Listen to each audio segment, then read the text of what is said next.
So ayan guys, meron pala tayong pahabol Sniper 155 yung version 3. So pinapagawa ni sir yung busina niya kasi unti-unti daw namamalya hanggang sa nawala na talaga yung kanyang busina. So ayan, si sir galing pang Pasig ito, nag-message lang sa FB natin na baka pwede pang gawin yung kanyang motor. Okay, so ayan, nakalas natin yung handle switch ng kanyang Sniper para ma-check natin kung may kalawang or kung may putol doon sa loob ng kanyang connection ng kanyang push button ng busina. Okay, ito kinakalas na natin yung mga tornilyo. Ayan, para makita natin kung ano yung nagiging problema sa loob. So ayan, fast forward tayo para mabilis matapos. Okay, so ayan, nakalas na natin. Meron silang kinalang dito sa push button ng busina, siguro para tumigas. So ayan, kakalasin natin, aalisin natin sa kanyang pagkakalagay diyan sa kanyang handle switch para matingnan natin kung may kalawang o kung madumi na yung spring at saka yung kabilang contact ng push button natin. So ayan, mahirap siya tanggalin. Konting ingat lang para hindi mabasag yung mga plastic na nakasabit dyan sa push button. So ayan guys, nakalas na natin. So tiningnan ko, ayan, malinis naman. Bagong buga ng WD-40. Ayan, malinis naman yung spring at saka yung kabilang yung contact, yung tanso. So ibabalik natin at lilipat tayo dito sa kanyang relay. So i-check natin yung mga connection ng relay kung lahat ay may mga supply na voltahe. Okay, so ayan, magtuslok-tuslok lang muna tayo dito sa mga pin ng relay. Titingnan natin kung iilaw yung ating light tester. Ayan, kung titingnan nyo ang negative supply, so ilagay nyo lang yung inyong test light doon sa positive ng battery. So ayan, tapos kung titingnan nyo naman yung mga positive supply, so ililipat nyo lang sa negative polarity yung inyong mga tester. Okay,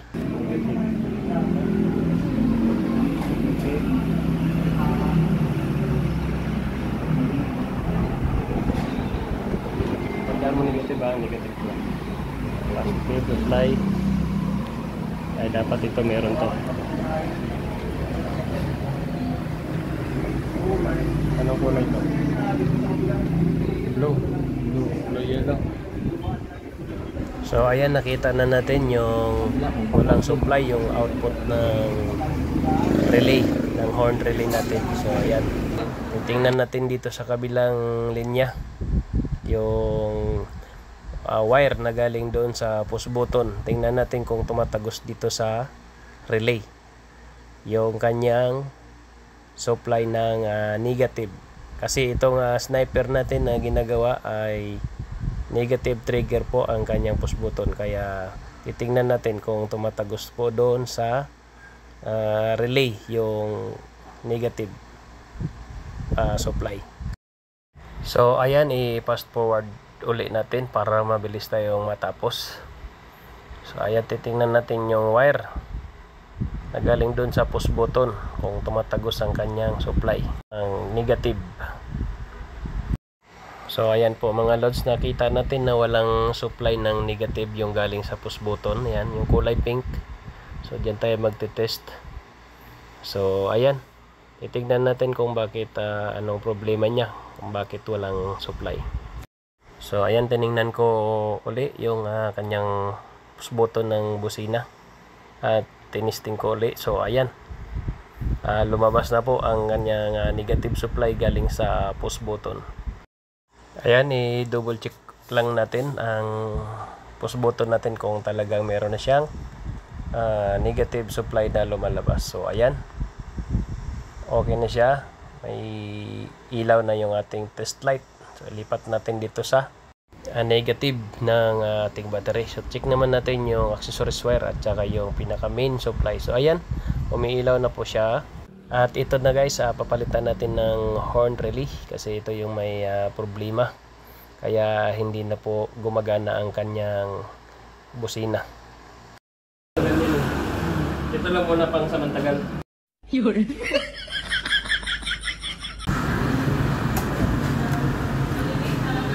Accessories at saka supply. Saan kayo nagpagawa ito, sir? Sa last week. Itong ano yung busina.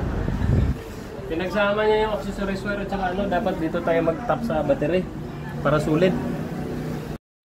Sige pre, explain mo para okay. Kaya pala yung sinasabi niya sir na issue. Okay, ito po yung pin number 13 ng relay. Dapat nakarekta po ito sa battery. Lagyan na po natin ng fuse. Yan po. Dapat steady yan. Tapos yung pin number 86 natin, yun dapat yung sa accessories wire. Tapos yung pin number 85 natin, yun yung galing doon sa push button natin, galing sa kulay pink na wire. At yung pin 87 naman natin, yun yung output natin na papunta naman sa ating mga busina. Alright?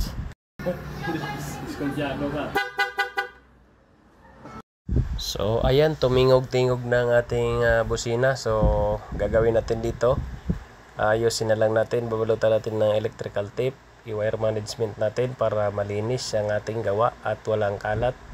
Galing na pala ito sa ibang shop, dinala lang ni sir dito, pina-rewiring dahil pumalya na yung kanyang busina. At nakita niya dun sa unang vlog natin na meron tayong ginagawang ganitong problema. Ayan, testing natin kung tumutunog na.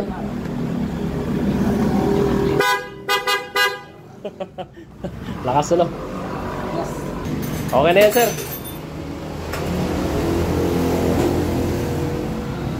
So ayan, okay na yung motor ni sir. Ayan o, from Pasig pa yan. Umabo lang kasi sarado na siguro yung ibang shop eh.